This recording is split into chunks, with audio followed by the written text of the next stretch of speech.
¿Cómo prosigo? Digo, porque vengo hilvanando cronológicamente el fallo de la Corte Suprema de Estados Unidos, el fallo de la Corte Suprema de la Argentina. En la cronología de los últimos 10 días son los temas que captaban una atención llamativa. Pero lo que pasó en las últimas horas, yo la verdad, sí tiene antecedentes, y quizás antecedentes no tan negativos como muchos ven, pero sí antecedentes, lo de la renuncia del ministro de Economía de la Nación. La verdad es que a Lucas Romero lo convocábamos el viernes pasado cuando diagramábamos con Eugenia los temas a tocar, porque el desgaste de la figura presidencial, especialmente a través de sus participaciones públicas, con sus dichos, llamaba poderosamente la atención, y el contrapunto es que Cristina tenía cada vez más preponderancia y esta suerte de efecto este efecto de proclamación que buscan ciertos sectores cercanos a ella para que sea la próxima candidata a presidente. Pero todo eso ayer fue una bomba. Y Lucas Romero está con nosotros. ¿Cómo te va, Lucas? ¿Cómo estás? Buen día. Buen día, Daniel. ¿Cómo andan ustedes? Bien, gracias por atendernos. Lucas, contame, ¿cómo ves estas últimas horas? ¿Qué es lo que primero te viene a la cabeza?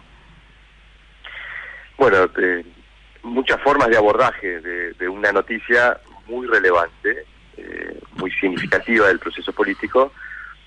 Yo comenzaría reflexionando que lo que está ocurriendo en la política es consecuencia de lo que ocurre en la economía. No hay que desconectar eso de lo que está ocurriendo en materia económica, pero lo que ocurre en economía es consecuencia también de lo que ocurre en la política. ¿Qué es lo que ocurre en la política? Bueno, lo que ocurre en la política es una falta de acuerdo muy profunda en la definición del rumbo por parte del gobierno, que despeje la incertidumbre de cómo la Argentina va a resolver los desequilibrios que impiden que la economía funcione bien. Es decir, una economía que viene trayendo problemas acarreados hace muchos años, una coalición que tenía el mandato electoral de resolver esos problemas, pero que no se pudo poner de acuerdo en cómo resolverlo. Es un dilema anterior a la discusión respecto del rumbo, porque tiene que ver con cuáles son las condiciones bajo las cuales esta coalición puede atender los desafíos que tiene por delante. Y nos lleva un poco a reflexionar, bueno, cuál ha sido la naturaleza de esta coalición de gobierno, ¿no? Porque si no se han podido poner de acuerdo en estos 2 años y medio, algo hay en la génesis de esta coalición que estructuralmente impide que esta coalición funcione bien, y ahí temo que la discusión parezca ser de nombre, si no es una discusión de nombres. Acá no es un problema de quién reemplaza a Guzmán. El problema es si se van a poder finalmente de acuerdo en cómo encarar los desafíos que hay que encarar, porque si eso no ocurre, podrá venir otro y seguramente terminará como Guzmán. La última salida de un ministro que era muy cercano a Alberto era nada más y nada menos que la figura de Culfas. Pero no va a tener ni la mitad de impacto que tiene la de Guzmán, teniendo en cuenta el siguiente dato. Siempre Guzmán fue el alfil más protegido por el propio Alberto. Sí, yo diría más, además de protegido, era la figura garante de un hecho que no es menor en el proceso político, que es el Fondo Monetario ofreciendo los recursos, el dinero, la plata, los fondos que se necesitan para afrontar los compromisos de deuda que tiene Argentina de aquí en 2023. Es decir, hoy el fondo es quien lo está sosteniendo al presidente en su intención de llegar a finalizar su mandato, porque es quien está poniendo la plata. Y ese fondo propuso un programa, y ese programa lo charló con el ministro Guzmán. Con lo cual, por eso me parece que generó tanto ruido ayer un trascendido respecto de la renuncia de Sergio Chodos, que es el funcionario que la Argentina tiene, el funcionario que la Argentina tiene allí en el organismo, porque en algún punto, caído Guzmán, bueno, Sergio Chodos aparece como una garantía de que el gobierno tiene intenciones de seguir cumpliendo ese programa. Porque si ese programa se cae, la Argentina entra en default. Y el proceso político no va a tener condiciones para llegar al 2023, vamos a tener un escenario disruptivo en donde se va a volver necesario adelantar elecciones. Entonces, esto es lo dramático de la salida de Guzmán, porque la cuestión de fondo, el dilema de fondo, no es quién sea el ministro de Economía, si se van a poner de acuerdo, es si Cristina va a acompañar lo que venga por delante, porque va a tener que tener el acuerdo, no solo de Cristina, sino del Fondo Monetario. Esos son los dos actores que se tienen que poner de acuerdo para que la resolución que se tome este fin de semana funcione, si no están de acuerdo el Fondo Monetario y Cristina, yo me animo a decir que va a terminar igualmente en fracaso. Lucas, en estos momentos me estoy agarrando la cabeza, me estoy acordando de mi amigo Mauricio, que en el mes de enero me dijo, Tomás, esto tenés que leerlo sí o sí, y me dio Diario de una temporada en el 5º piso. Me estoy acordando de Juan Carlos Torre en estos momentos y todo lo que estabas hablando ahora sobre el vínculo, la cuestión política, la cuestión de acuerdo con el fondo, si acordamos o no con el acuerdo del fondo. Vamos camino un poco a ver una temporada que si no hay un acuerdo económico, no hay un acuerdo político, ¿la economía va a seguir dando tumbos? Sí, me inclino a pensar que es más probable que ello ocurra, insisto, no si Alberto se pone de acuerdo con Massa. Alberto necesita ponerse de acuerdo con Cristina, y eso es lo que se ve muy difícil hoy. Entonces, ahí uno puede empezar a analizar cuál es la situación de Cristina y qué es lo que Cristina busca, qué mira Cristina de esta escena. Y da la sensación, cuando uno la ha venido viendo actuar, hablar, es que estamos viendo cada vez más una vicepresidenta absolutamente desconectada de las responsabilidades de gestión de este gobierno, ¿no? Como si hubiera habido un punto de quiebre en esa relación de Cristina con Alberto Fernández, y que Cristina, digamos, si bien la ruptura no es formal, hay que verla como una actora opositora, que mira la escena asumiendo que no tiene ningún tipo de responsabilidad sobre la situación. Por eso yo digo, ¿hay condiciones estructurales para que esto ocurra? Sí, las profundas diferencias dentro de la coalición de gobierno. ¿Hay condiciones específicas para que esto ocurra? Sí. Y yo por eso vuelvo, quiero haberlo hablado contigo en algún momento en una entrevista anterior. El 28 de enero de este año, cuando el presidente decidió acordar con el fondo sin el aval de Cristina, bueno, allí se gestó esta crisis.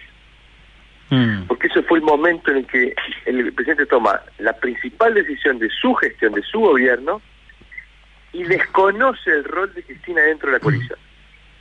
Ahora, uno me podrá decir, bueno, pero Cristina no quería acordar con el fondo. Bueno, no quería este acuerdo. Ahora, la pregunta a hacerse entonces es, ¿Alberto tenía margen de acordar con el fondo sin Cristina? Y la respuesta que yo me vengo haciendo desde el 28 de enero es no.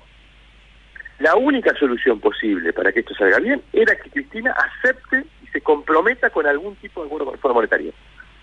Porque en definitiva, son una coalición. Cuando los ciudadanos votamos en elecciones y elegimos un gobierno, lo que estamos haciendo es generar condiciones políticas para la toma de decisión.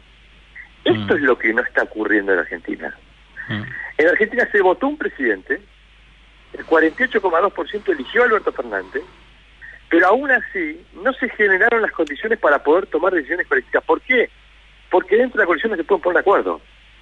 Entonces, hay ahí en la génesis, digamos, un problema de base en la naturaleza de esta coalición, y yo ahí empiezo a sacar algunas moralejas, porque toda esta situación nos tiene que dar enseñanzas, ¿no? Primera enseñanza, y esta específicamente para Guzmán: si no te dejan echar un subsecretario bajo tu órbita, andate. Claro. No tiene sentido perder ni un minuto en comprobar que no vas a conducir lo que tendrás bajo tu responsabilidad.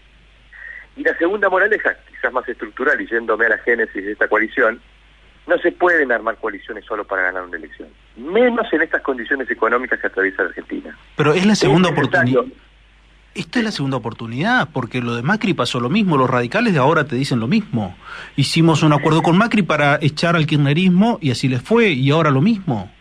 Pero déjame marcar una diferencia profunda, porque yo diría, el de Macri fue un gobierno débil, pero había un liderazgo. El proceso de toma de decisión de esa coalición nunca sufrió problemas de funcionamiento.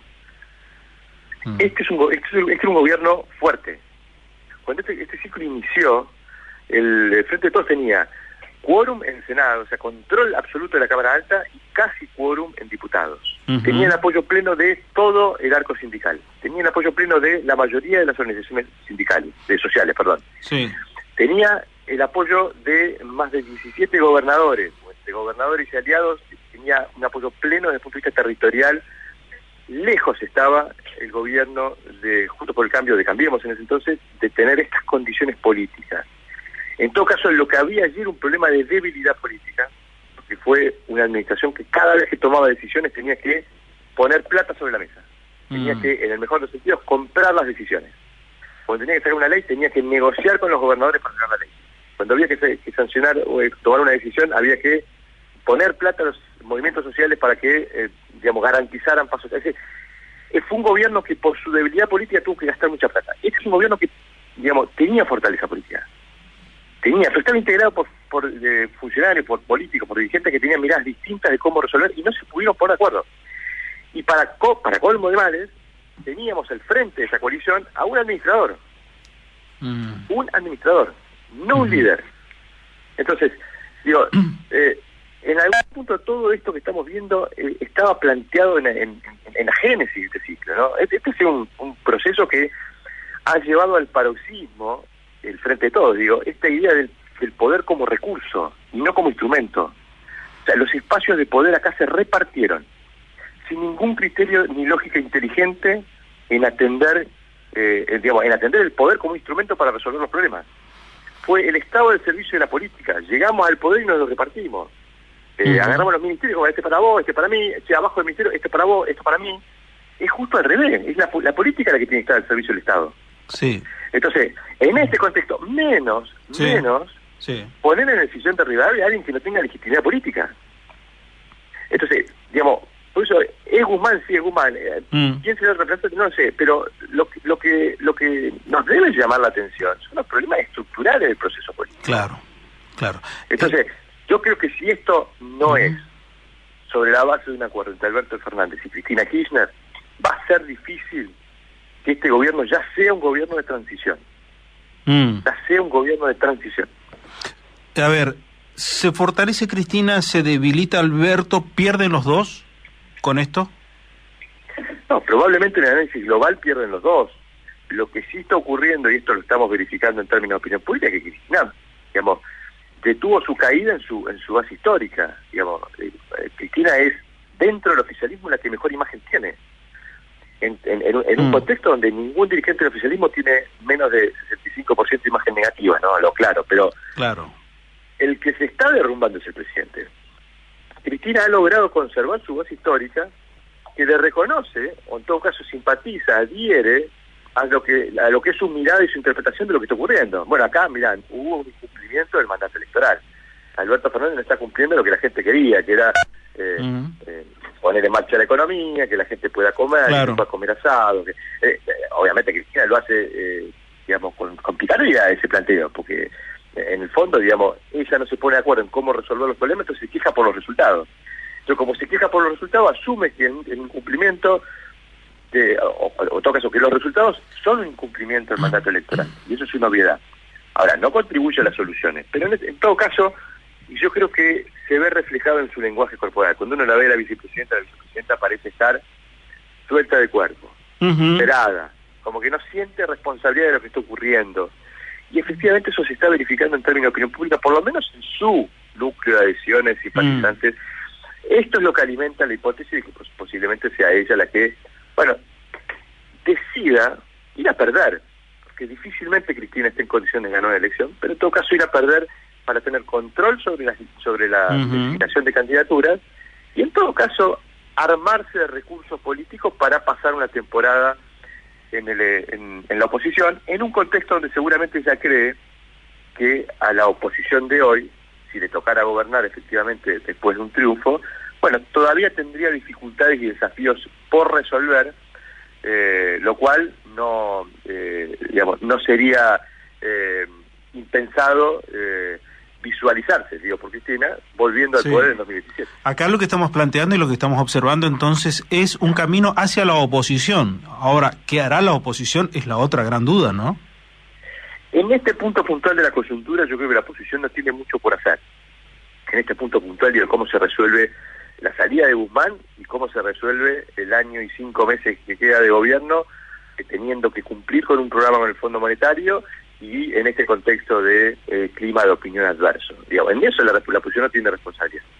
En todo caso tendrá responsabilidad si le toca gobernar después de un triunfo electoral. Hoy uno mira los números y da la sensación que las probabilidades de triunfo opositor son claramente mayoritarias.